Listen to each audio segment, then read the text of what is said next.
All right, the Bronco is finally here, and we are going to discuss the specs. We're going to talk about everything Bronco. I'm barely going to edit this video. I just want to get the information up quickly, so let's get right into it. I'm just getting this information. I'm basically reading it as I'm getting it.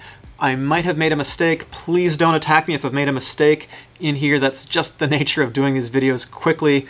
Again, thanks so much for watching. So we have got three different models. We got a two-door, a four-door, and a sport. Most of the information so far is available on the two-door and the four-door. So let's get into the engine choices. In the two-door and the four-door, there are two basic engines. We have the 2.3-liter Ecoboost four-cylinder, and all these numbers are projections right now, so Ford might change them a little bit before we get to the final version at dealers. 270 horsepower, 310 pound-feet of torque. Then there's an optional engine, which is the 2.7 liter. We've been talking about this. Twin turbocharged. It's a V6 dual overhead cam. They're projecting 310 horsepower and 400 pound-feet of torque. That's actually pretty good. And there's also an optional manual transmission. But here's the thing, and this doesn't make me super happy. The manual transmission is only available on the 2.3 liter. If you get the upgraded engine, you get the 2.7. It's not available. You have to go with the 10-speed automatic transmission. Now the 7-speed transmission is really a 6+1, so it has a crawler gear, a low-speed crawler gear. And this is a Getrag manual transmission. And the crawler gear ratio is really, really low. It's 6.588 to 1. This is in the manual. Super, super low. On the automatic, the low speed gear is 4.7 to 1.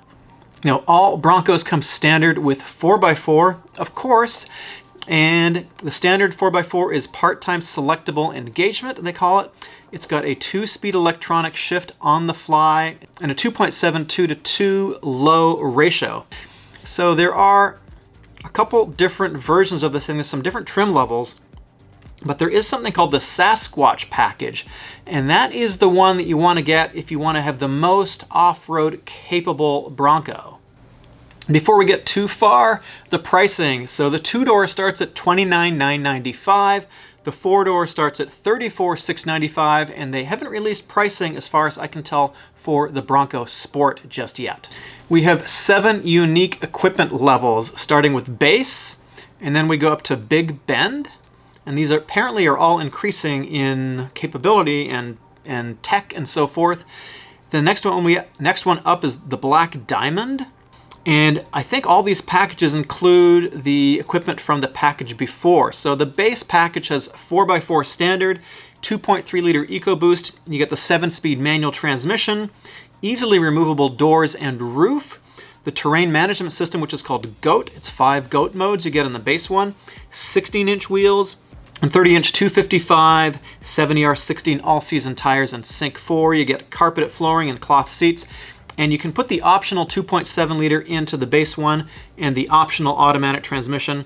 And as I talked about before, there are 2 different four-wheel drive systems. So you can get the advanced 4x4 with automatic engagement package, and you can get the Sasquatch package, which you can layer on top of anything. And we'll talk about that in a little bit, but it's the most desirable off-road package with 35-inch tires. Then you go up to the Big Bend. You get everything in the base, but you start getting some bigger tires. You get 32-inch tires, you get 17-inch wheels, and you get the GOAT terrain management system with 6 GOAT modes instead of 5. You can also get the optional 2.7 liter Ecoboost. Then you get up to standard, or rather the Black Diamond, which includes everything in Big Bend. But now you get a heavy-duty modular front bumper, powder-coated steel rear bumper, rock rails, and heavy-duty bash plates. And you get the terrain management system with 7 GOAT modes, and you still get the 17-inch wheels with 32-inch tires. The tires are wider, you get 265s. Then going up to the Outer Banks, you get the terrain management system with 6 modes. Now you get 18-inch black painted wheels, and this is for customers who prefer style and technology on-road and off. You get signature LED headlights and tail lamps, body-colored exterior door handles, and powder-coated tube steps. And you get a cloth heated front row bucket seats with the mid-package. And with all of these, so far you can layer on the 2.7 liter Ecoboost, the automatic transmission that comes with the 2.7 liter and the advanced 4x4 automatic engagement system. And you can get leather seats in the outer banks finally. And you can, of course, layer on the Sasquatch package. There's other packages you can lay on too. So then we get to the Wild Track. This is the all-out desert runner Bronco. It comes with a Sasquatch package with 35-inch tires and 7 goat modes, including one called Baja. I think Baja sounds pretty good. So it includes everything that Outer Banks does, including something called the Mid package, and it has the 2.7 liter Ecoboost with the 10-speed automatic transmission, advanced 4x4 with automatic on-demand terrain management system with Baja, modular shadow black painted hardtop roof, a Wild Track hood graphic, and carpeted flooring. You can get optional leather seats with that, and the high package and optional Luxe package too. I'll look at those in a minute. Then you get the Badlands, something we've been talking about, designed for the ultimate in Bronco 4x4 off-road capability. The Bronco Badlands comes with its own unique heavy-duty suspension that includes a front stabilized sway bar disconnect. So that's pretty cool. If you get the Badlands, rather than you get the Badlands, you're going to get the sway bar disconnect. This includes the terrain management system with 7 goat modes, including rock crawl and Baja. You get 17-inch wheels, 33-inch tires with 285s on there, unique Badlands suspension with front sway bar disconnect, and the heavy-duty front bumper, and a bunch of auxiliary switches too, and marine-grade vinyl trim seats, and rubberized washout flooring. So I think you can spray this one down, which is pretty cool. And then finally, the first edition, it debuts with the Badlands mechanicals, Outer Banks interior appointments, and rugged Wild Track exterior features. Only 3,500 of these. So this is like the most, I guess, the one to get if you want to be first on your block with the coolest one. It includes the Luxe package, the Sasquatch package, the special first edition hood and body side graphics, modular shadow black painted hardtop, a safari bar, carpeted flooring, unique interior, and leather trimmed seats. And then these package descriptions. So standard includes, so these are the packages which sort of you can layer on top of these equipment levels. So there's really a lot going on here. They're making this very, very customizable. So the standard package includes LED headlights, black door handles, mirror caps, fender flares, and the tie downs, of course, manual air conditioning, and push button stop start. Cool. All right, so mid.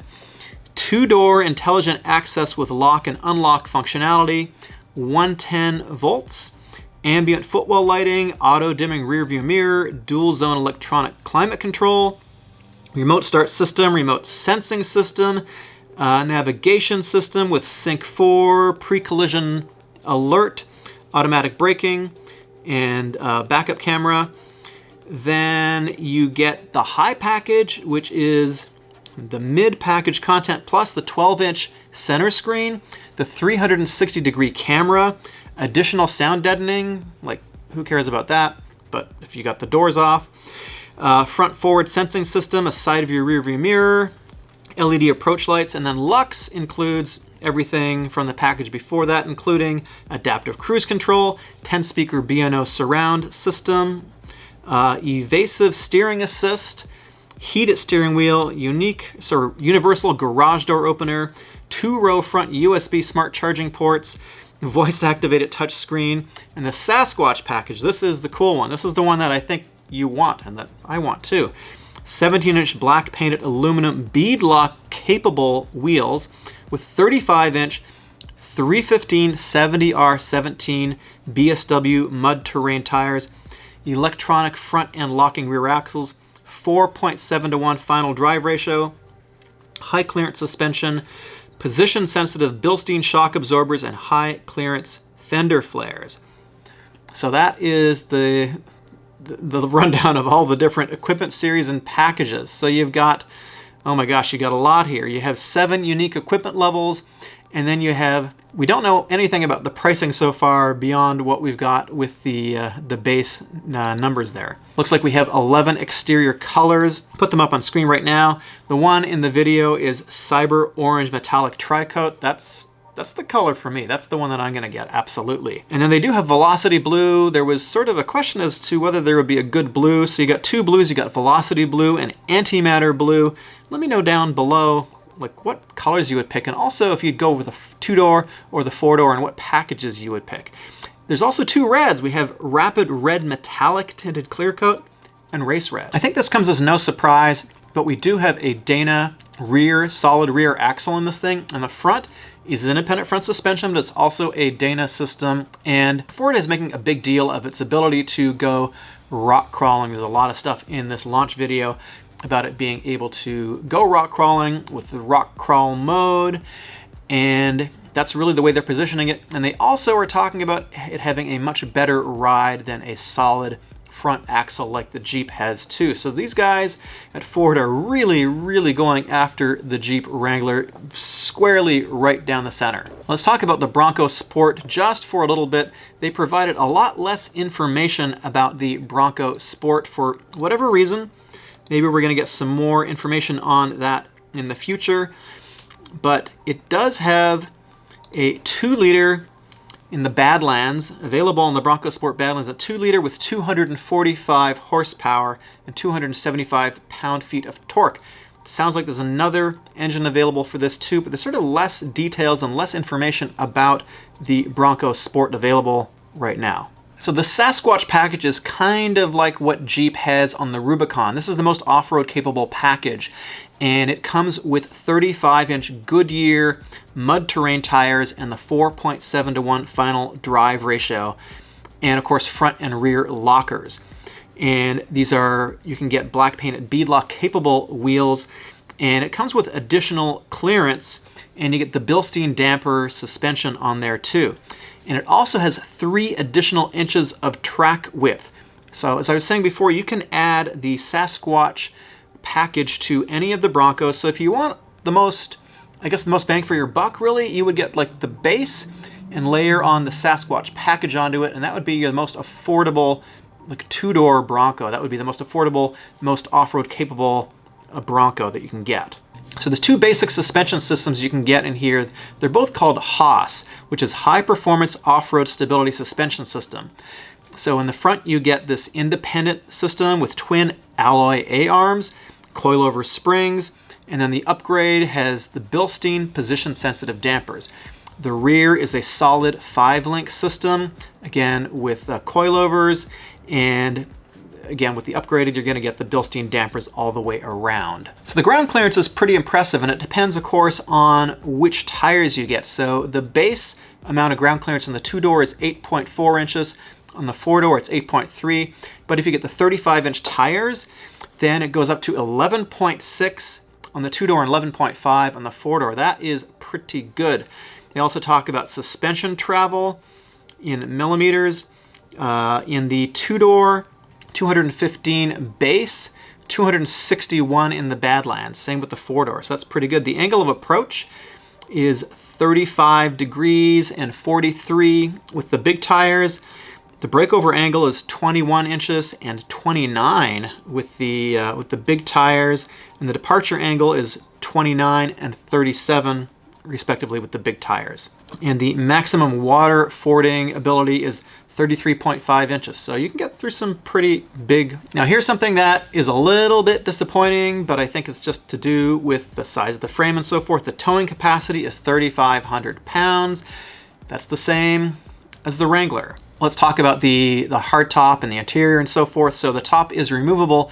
On the 2-door, you get a hard top only, but on the 4-door, you get a standard soft top, and it can be ordered with hard and soft tops. So the roll bar, interestingly enough, is behind the rear seat. So they make a big deal of not having a crossbar in the middle like Jeep has, so you can see more of the sky. I don't know, frankly, I'd rather have the extra crossbar in the middle. I'm not too worried about not being able to see the sky. I'd rather have that little bit of extra protection.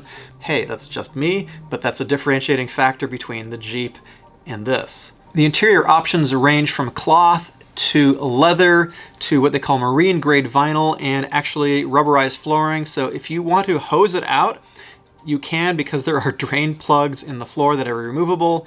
The switches are all rubberized, so it's designed to take a lot of water and a lot of, stuff in the interior.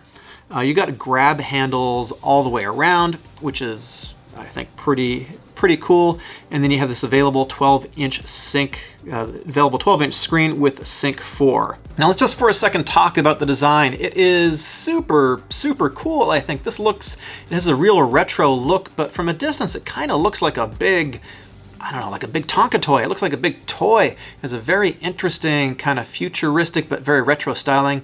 I think when you get up closer it looks a little bit more sophisticated, but it really has a strong resemblance to the early Broncos, the ones from '66, but very modernized. I like all the LEDs around it, and of course you get these super big tires that are available too with the fender flare. So it really has a really interesting, sort of unique look in the marketplace, and I think that's part of the big way that they're going to differentiate themselves from the Wrangler, of course. So the two-door Bronco is 6.9 inches longer than the two-door Jeep Wrangler, but the wheelbase is 3.6 inches shorter, so it's definitely going to have basically a better breakover angle. And the four-door is an inch longer than the four-door Jeep, but the wheelbase is also shorter. It's 2.3 inches shorter. And the Broncos are 2.1 inches wider and 7.7 inches lower than the Wrangler. And you get similar headroom, similar, space in there too, but you can get more cargo in these than the Jeep. So basically the four doors are pretty similar in size, but with the two-door, it's a lot roomier than the two-door Jeep equivalent. And there's going to be two available removable hardtops. So the base one is going to be black or white, and it has two sections that lock over the front seat, and you can put them in storage bags. And then in the four-door model, you got a third panel over the rear seat that you can basically open up the whole rear section, but there's no storage space for that apparently. And then there are latches all the way around that you just have a quarter turn to open up these panels. And as I said earlier, there is a soft top available on the four-door. Ford is talking about 200 different available accessories that are going to be available at launch. These are going to be available, unfortunately, around April of next year, so you're going to have a bit of a wait. You can put your $100 deposit down now at Ford.com. And what Ford says is if you put your deposit down, you're going to get delivery earlier than if you just go ahead and order it at the dealer, or of course you could just show up at the dealer, but if you put a deposit in now, you're going to have first dibs on getting one earlier. So that's the advantage. One thing they did not mention at all would be a future Warthog or Raptor type version. I think that's going to be a year out like I previously reported. I don't know exactly what engine is going to be in that, but presumably quite a bit more power than the base 2.7 liter, or rather the optional 2.7 liter. And as you probably know, Jeep had a teaser today where they say they have the 392, the 6.4 liter Hemi, which makes 450 horsepower, 450 pound-feet of torque. They're stuffing that into the Wrangler. They say it's a prototype vehicle, but clearly that's going to be available as an option pretty soon too. Appreciate all the support, guys. Thanks for watching. There's a couple of videos up on screen right now. I'm going to be producing more Bronco content as more news comes out. Thanks for watching. Please subscribe, give this video a like. I'll see you soon.